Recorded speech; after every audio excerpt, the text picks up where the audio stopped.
आज वड पौर्णिमा आहे. तुम्हा सर्वांना माझ्याकडून वड पौर्णिमेच्या हार्दिक शुभेच्छा.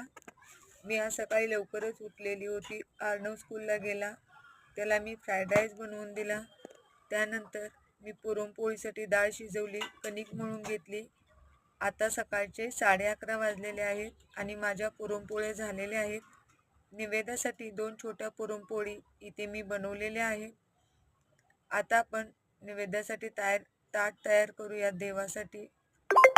तरी ते आपण पटकन ही राहिलेली दुसरी पुरणपोळी देवाला नैवेद्यासाठी तुम्ही किती पुरणपोळ्या घेऊन जाता ते नक्की सांगा. इथे मी छोट्या 2 पुरणपोळ्या बनवलेल्या आहेत, ते मी घेऊन जाणार आहे.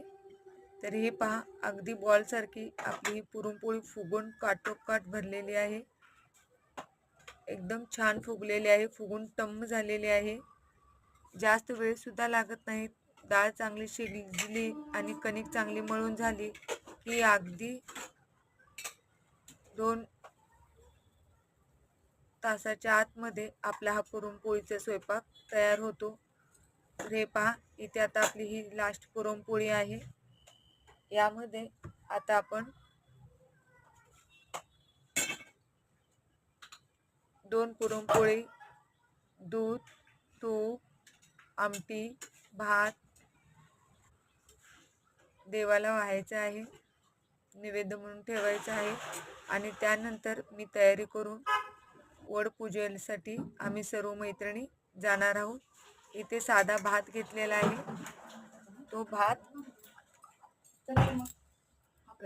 ताट, तुळशीचं पान, जास्वंदीचं फूल. इथे मी सकाळी छोटी रांगोळी काढलेली आहे. प्रत्येक वाराची छोटी रांगोळी मी देवासमोर रोज काढत असते. देण्यासाठी आणलेला वाण, पूजेचे सर्व सामान इथे देवापुढे ठेवलेले आहे. तर चला, मी आता यांनी माझ्यासाठी गुलाबाचं झाड आणलेलं एकदम छान होतं.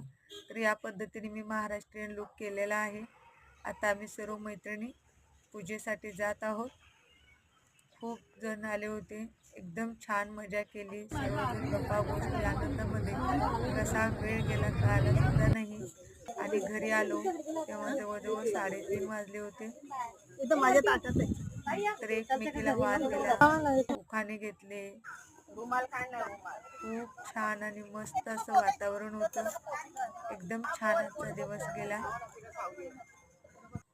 तर आमच्या दोघींच्या साड्या एकदम सेम होत्या, ग्रीन कलरच्या. आणि महाराष्ट्रीयन लुक सुद्धा सेम. आता जेवणासाठी ताट तयार आहे.